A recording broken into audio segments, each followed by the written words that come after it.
Welcome back to Sportsline, everybody. Jon Burton with you. We are talking to the fine folks from Addiction Campuses about the great new documentary that's coming out in just a few days, Jumpin' Johnny, the incredible true story of Dr. Jon Kline, the former Harlem Globetrotter who was able to kick a drug addiction and become quite the humanitarian philanthropist. I can't say the word. I shouldn't have tried, but just an amazing story. And two of the people that helped put this great project together, Aaron Deneen, creative director, and Cameron McCaslin, video producer and editor, both from Addiction Campuses.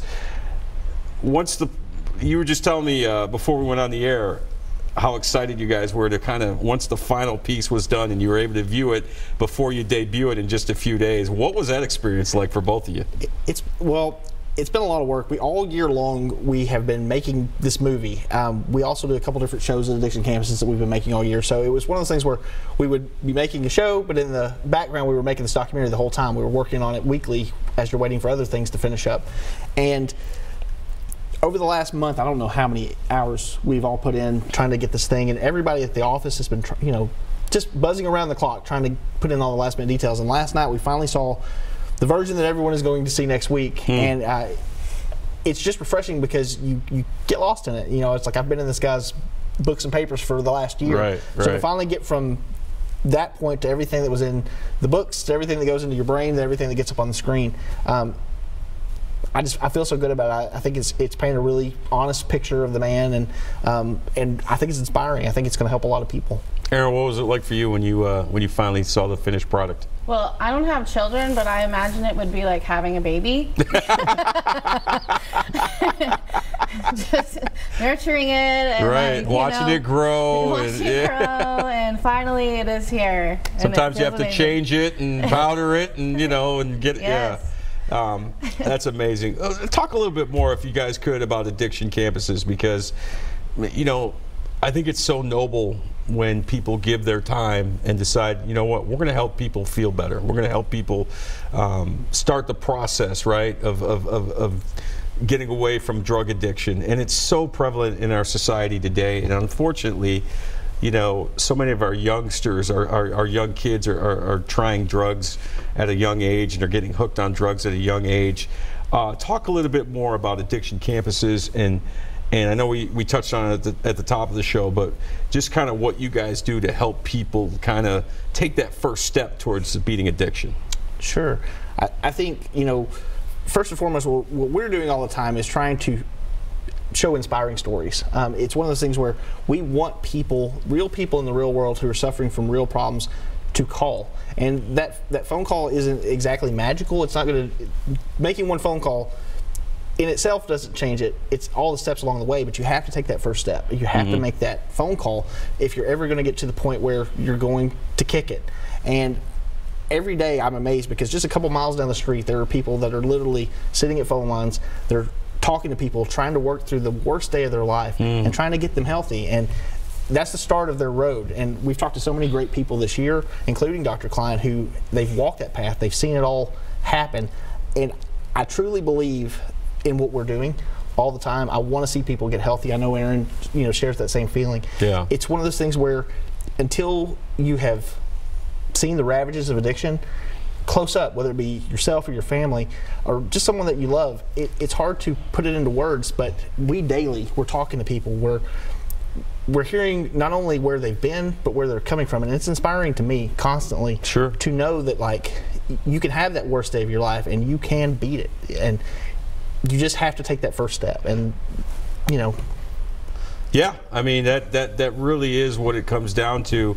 And Aaron, as I've said, I said this at the top of the show, Aaron and I are good friends. We've known each other, like I said, pretty much ever since I came to Nashville. I met Aaron several years ago. We've been friends ever since. How satisfying is it for you to know that you're helping people take these steps towards ending addiction? I mean, it's probably the most fulfilling job I've ever had. Wow.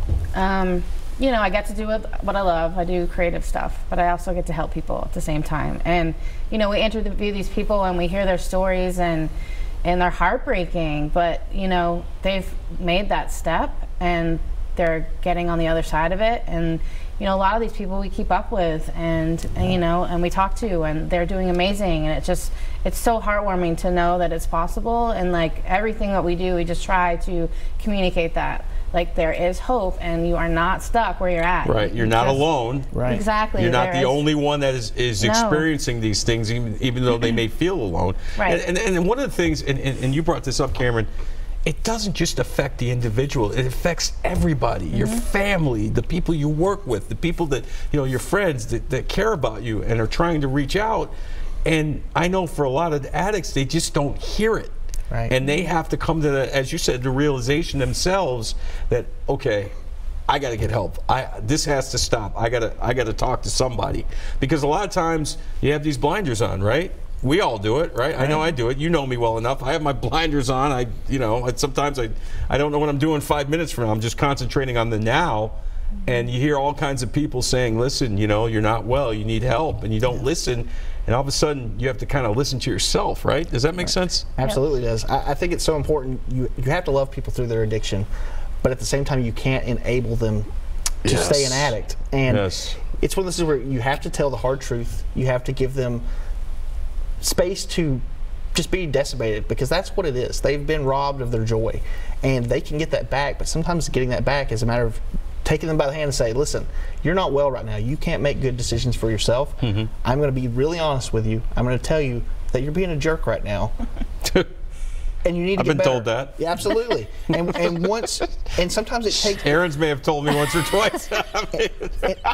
and sometimes people are going to be angry with you. But the thing is, like, if you're talking to an addict and they're mad at you, you're probably doing a pretty good job of guiding them to a path where they're going to get better. That's what they need to hear. They need to constantly hear it. They don't need you to keep enabling them to do that by running them to the places or ignoring it, or just saying, well, they've always been that way, so we'll deal with it. They'll come through it in a little while. When you talk to these people, when that initial first call is made and you talk to these people, what are some of the things you talk about? Do you just kind of listen to what they're going through, or are you kind of like a soothing voice, or do you kind of get a little stiff with them and say, hey, listen, it's time? I think there's both of that. Yeah, of those things. Absolutely.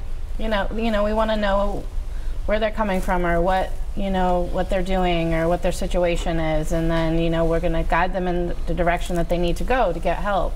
And a lot of them don't want to do that, and so we have to be really stern with them and be real with what's going to happen. But you have to be kind of patient at the same time, right? Absolutely. Oh yeah, patience is key. It can take a long time sometimes, but as soon as they decide, and like Dr. Kline says, and everybody will say, you have to want it yourself. You have to do the work, and as soon as you're willing to do that, there's a whole bunch of support to help you through. How satisfied was Dr. Kline when he started to take his message out and started to help people not go down the path or get out of the path that he was on? It seems like that would be something he took a lot of pride in. I think he did take pride in it, but not so much for himself as much as he wasn't boastful about that. He was boastful about his basketball. He will tell you he's the best basketball player that ever lived. But as far as when it comes to recovery from addiction, better than Michael Jordan? That's what he'll tell you. Better than LeBron James? I don't want to go on record about any of that. I can tell you, Dr. Kline, forever and always, for all time's sake, is going to be my favorite Harlem Globetrotter. Okay. He has been absolutely inspiring. I see so many things in him that have led me down paths, seeing things in myself that I would not have realized had I not read his books or talked to him. It has changed the course of my life for the better. I'm so happy that I got to befriend him at the end of his life. But you said it wasn't so much bragging about that. It was just basically, I think he kind of felt like after he finally got clean, hey, this is what I need to do, right? I think he felt a calling to it. I think more than anything else, he knew how bad it was. He knew how much a human being suffers whenever they're going through addiction, and I think he just cared so much about humanity. He did not want to see that for any individual, so he spent the rest of his life reaching out and trying to help people, and that's better than I do every day. Right. I mean, to be honest, it's like I wish I had half of that humanity, because I think the world would be a better place. Oh, no question about it. Let's do this. Let's put up information about addiction campuses. There is a phone number we want to put up, and it's secure and confidential. This is the information obviously on the screening of the Jumpin' Johnny documentary, but for those that may be considering making that first step, making that first phone call.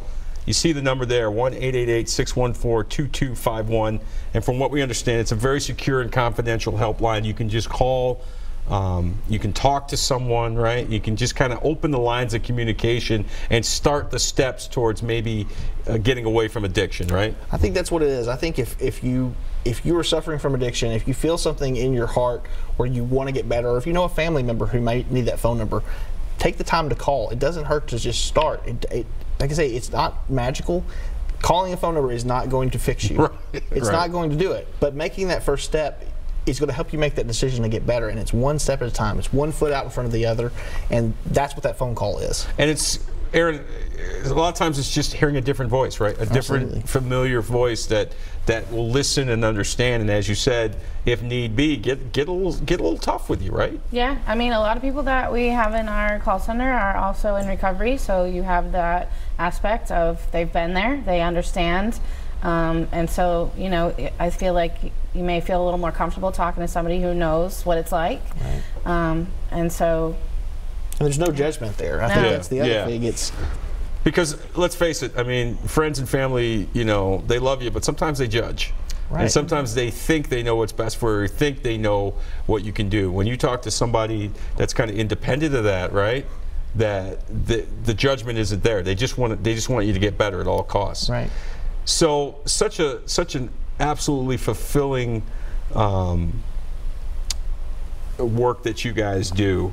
I guess I got a question for each of you. Like, what's been the most, Jumpin' Johnny Kline aside, what's been the most inspiring story that you're able to tell with your work through addiction campuses? Goodness, that's so hard to put into one moment. I